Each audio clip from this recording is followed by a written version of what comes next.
Hey guys, DT here. Welcome back to my channel and welcome to a brand new episode of Boom Beach. Today we're jumping into a task force operation, but before we start looking into each and every base, I would like to ask you a question. What changes and what additions to Boom Beach would you like to see in the upcoming Boom Beach update? I know we were all really bummed out that there wasn't an update at the end of the 2016, and it feels weird to say 2016 because it was just a few days ago. But let me know what you're looking forward to in the next update, whether it's a new troop, new defenses, new task force functions. I don't know, I'm really curious to see what it is that you want to see because I know that everybody who's watching this video is a very dedicated Boom Beacher, so I know that you probably have things that you've been thinking about for months and maybe even years if you've been playing for that long. But now let's go ahead and jump into every single base. So Tinnis started out Dredge for me, and both of us have had kind of a rough start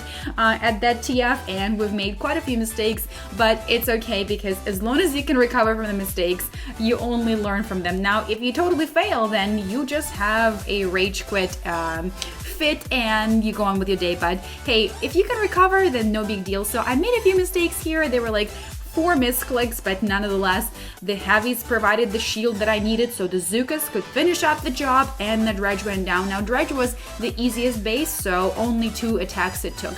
Now let's jump into the Ribbon Cable. Ribbon Cable was a bit more difficult, 179 task force victory points for this one, and Restamon started this one first. Now, there are a lot of rocket launchers on the base. They are kind of in the clumps of 4 all over the place, so he brings his ladies and they take down the 4 right up top, and then he's just gonna GBE farm, and now he needs to walk away because another cluster of the 4 of the rocket launchers is going to be hitting up his ladies like there is no tomorrow. But he is GBE farming and trying to get as many VPs for this one as possible, and of course clearing up the entrance to the core for the next person. Now, that was quite a nice job over there, clearing out the 4 of the flamethrowers and the cannon there. So that really opened up the entrance really quite nicely. Now, Ricky is going to clear off a bit more, and he's going to walk his Zookas kind of in a safe zone and have them come up at about 1 o'clock, and he's gonna GBE farm before that just a little bit. Now, what he's going to do is he's going to bring down a few of the shield generators, which is really, really essential because shield generators is what makes the operation last longer, obviously, but providing the additional, HP to the power core. So he's not going to be able to bring it down because obviously there are still 4 shield generators remaining, but his Zookas will put quite a bit of a damage into the shield. Now, there are 4 shields over on the left-hand side, but the path has been made and it's been perfectly cleared off. So Scarlet Witch is coming in here to get this job finished, and she's walking her ladies perfectly to the core where they will proudly finish off the operation and bring down the power core. Now, Scarlet Witch is also a member of the Clash Royale clan, and there is nothing this girl cannot do.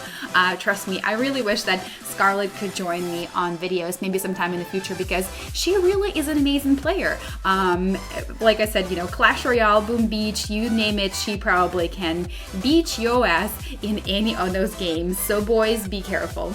All right, so next up is Alamo, and Alamo was started up by Masakraha. So here he is, and I swear I'm hoping that like a year into these videos, I'm still probably mispronouncing the names here. So y'all, if I'm mispronouncing your name, you better tell me in comments below and like write a phonetic script of how you actually pronounce your name. But this is a really lovely job clearing up the entrance from the left flank to the power core. Now, obviously, there is so much going on. There are all these rocket launchers, shield generators. So clearing out that left-hand side by Masakraha was really quite important.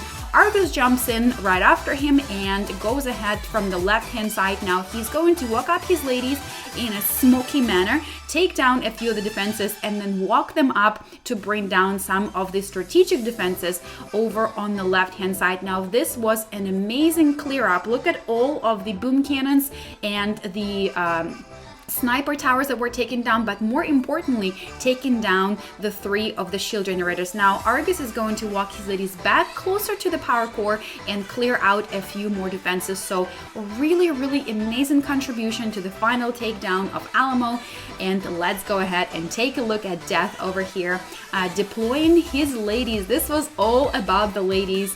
Zukas always dominate task force operations. Such a powerful troop, and I know that the the barbed wire was released to kind of slow down the Zukas and make them kind of adjust for the fact that Zukas are so powerful. So this is just one of those bases where there isn't a barbed wire, so we are using the power of the ladies. Literally, their guns are pretty powerful. So this is going to be a pretty quick video, guys, but I really also want to talk to you about, in the beginning I've asked you questions about the update. I kind of want to look back on some of your favorite updates, some of your favorite troops, and what was your overall, I feel like my favorite update was in one of the most recent updates. That was a kind of a mini update, I suppose, when we got the critter bats for the Halloween, when we got the mega crab. But I also really loved the update that also allowed us to do friendlies, so we can test out each other's bases and just have fun with members of your task force.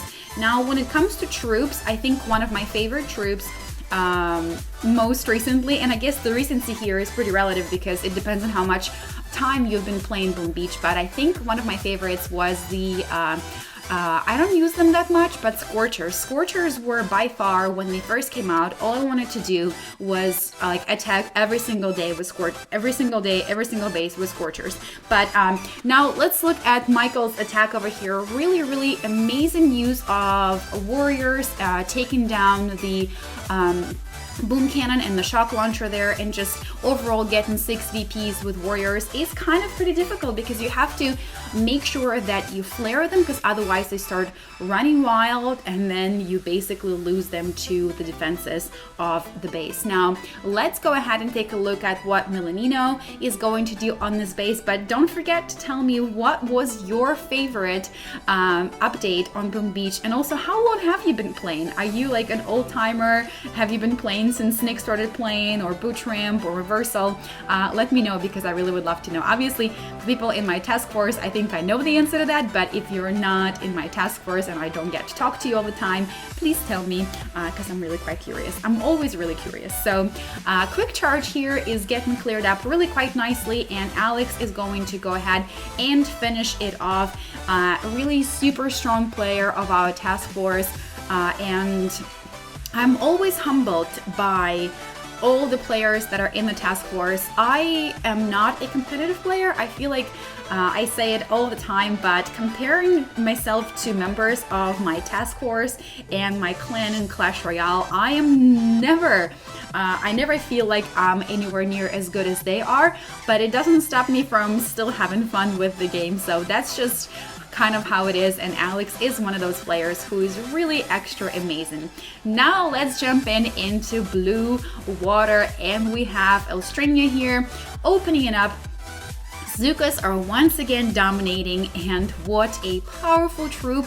We are going to watch them getting walked up all the way into the hot and heavy of the boom cannons and rocket launchers, and clear off a few of these defenses, which will help out majorly for the next team player to come in and start the attack. Now, Elstrania here is going to lose his Zukas pretty quickly to all of the boom cannons, but before that he's going to use the last of his GBE, which is exactly what you should do if you have any remaining. So let's jump in and see what will happen next, because Blue Water does not really have much left in it. It'll only take a few more shots to get it finished off. Once again, Zukas are coming in. Zukas for the win. I feel like that should be a name of a YouTube channel, or should have been a name of a YouTube channel, and that person should have played Boom Beach Zookas for the win. So Zookas are definitely going to dominate, I feel like, for as long as there are no barbed wires on the base, because those make it quite difficult for the ladies to get to their targets. So Ken here is going to finish off Blue Water with the Zookas, with the Rifleman, and just have jolly fun, drop in his critters and just letting his troops run wild, because there are so many of them, and that laser beam there didn't really do anything at all to stop Ken. So Biggest is jumping into Conveyor. We had one previous attack before that, but I'm not going to show it to you because it was unsuccessful. And it's not that I don't celebrate failures like Dr. T and Hammerman. It's just that I wanted to keep the video under a certain length. So we're moving on to the next one. Now, let's go ahead and check out Rusty over here coming in once again on Conveyor. So many rocket launchers, guys. Rocket launchers. You would think, okay, oh, I should go with, T-Mats or Scorchers or Torchers, but these rocket launchers are uber powerful, super boosted, all that ice. So definitely the best way to go here is by using the warriors to take them up, one at a time or in clusters, and that's kind of exactly what the team was doing.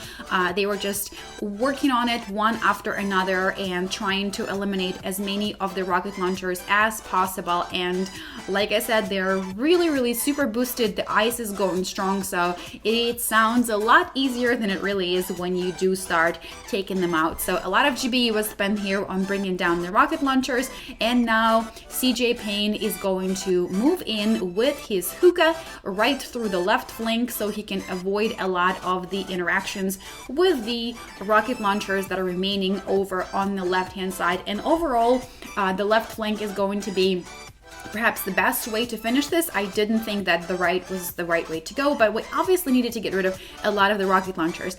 Now, also, if you are a member of an active task force, let me know what is the most difficult task force operation that you have completed. I really would love to know, and I feel that the most difficult one that we were able to complete was the, I think the dead end. So Matt is going to finish off Conveyor here, and that will be it for this video, guys. I asked you a gazillion questions, so let me know the answers to them if you remember any, and I will see you in the next episode. We would really love to hear about the update from you guys, and that's the question that I want to hear about the most. I will see you in the next episode. Until then, DT is out.